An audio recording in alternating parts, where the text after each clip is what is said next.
আমার একটা বিবাহিত লোকের সাথে বিয়ে হয়েছে, তার 2টা বাচ্চাও আছে। এই বিষয় নিয়ে মানুষের কাছে কথা শুনতে হয়। বিয়ের আগেও আমার কথা শুনতে হয়েছে বিয়ে হয়নি বলে, আর এখনো বিয়ের পরেও আমাকে কথা শুনতে হয়। আমাদের পারিবারিক অবস্থা ভালো না, বাবার বয়স হয়ে গেছে, কোনো কাজ করতে পারে না। মায়ের ধমক ঝাড়ি আর অভাবের সংসার থেকে বাঁচতেই এমন পরিবারে বিয়ে করেছি। আমার স্বামী খুবই ভালো মানুষ, উনি আমাকে অনেক ভালোবাসেন। আমিও তার 2টা বাচ্চাকে নিজের সন্তানের মতোই ভালোবাসি। আমার স্বামীর বয়স 34 বছর। ওনার পরিবার অনেক ধনী, উনি দেখতে শ্যামলা, কালো হলেও চেহারা সুন্দর আর অনেক লম্বা।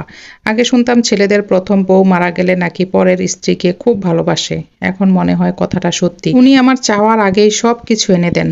কখনো আমার বাবার বাড়ির অবস্থা নিয়ে কটু কথাও আমাকে শোনায় না। আমাকে কোনো কাজও করতে দেন না।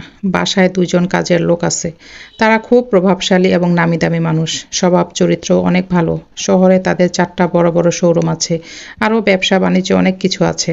আমার শাশুড়ি মাঝে মাঝে একটু একটু কথা শোনালেও আমার স্বামীর জন্য বেশি কিছু বলতে পারে না। একবার আমি খুব অসুস্থ হয়ে পড়েছিলাম, রাত তখন 2টা। উনি আমাকে হাসপাতালে নিয়ে গেছেন এবং সারা রাত আমার জন্য জেগেছিলেন।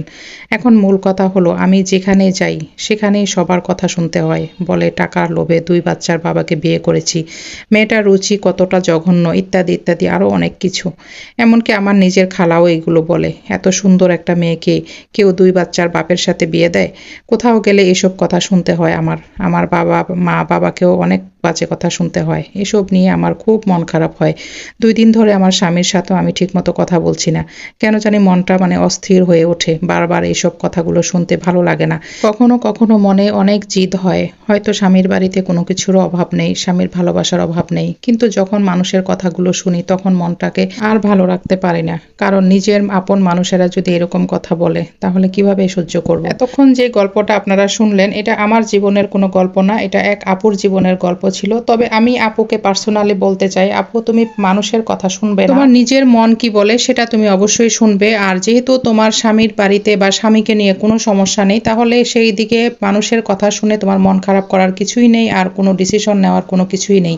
তুমি তোমার মতো তোমার জীবন নিয়ে তুমি ভালো থাকো, সুখে থাকো, আমি এই প্রার্থনা করব সব সময়। তো আজকের ভিডিওটা যদি আপনাদের কাছে ভালো লেগে থাকে অবশ্যই লাইক কমেন্ট এবং শেয়ার করে দিবেন। আজকে কি কি রান্না করলাম চলেন দেখি। প্রথমে তো পুঁইশাক নিয়ে আসছি বাজার থেকে, সেগুলোকে পরিষ্কার করে কেটে ধুয়ে তারপরে শাকভাজি করেছি। সবসময় ঝোল রান্না করি, আজকে শাকভাজি করেছি। আর এইদিকে কিন্তু আলু কাঁকরোল দিয়ে মাছ দিয়ে রান্না করতেছি। এই যে দেখেন আমার প্রায় রান্না কিন্তু হয়ে গেছে। এই যে দেখেন ফাইনাল লুকটা অনেক সুন্দর হয়েছে দেখতে, আর খেতে কিন্তু অনেক মজা হয়েছে। কাঁকরোল খেতে কে কে পছন্দ করেন অবশ্যই কমেন্টে জানাবেন, আর আমার কাছে কিন্তু ভালো লাগে। আর এইদিকে দেখেন আমাদের ফুকু সোনামণি কিন্তু খাবার খেতে চলে আসছে। আমি ভাত এবং মাছ দিয়ে দিচ্ছি ওকে খাওয়ার জন্য। তো আর ওর মা কিন্তু এখনো আসেনি, বাহিরে আছে, তো এখনই চলে আসবে খাবার খেতে। তো যাই হোক, এই যে দেখেন যখন ওরা খাবার খায় আমার কাছে খুবই ভালো লাগে দেখতে। আর এইদিকে বিকেলের দৃশ্যটা দেখেন, বাহিরে কি সুন্দর লাগতেছে, আবহাওয়া ঠান্ডা একটা বাতাস বইছে আর খুবই ভালো লাগতেছে। কিন্তু এই যে গাছের কালারগুলো দেখতে অনেক সুন্দর লাগতেছে দূর থেকে। আর এখানে আশ্চর্য একটা ঘটনা দেখেন, এখানে কারেন্টের লতের মধ্যে কিন্তু পেঁপে ধরে আছে, আর এদিকে গাছের মধ্যেও কিন্তু পেঁপে ধরে আছে। তো আজকের ভিডিওটা এখানেই শেষ করে দিচ্ছি। আল্লাহ হাফেজ।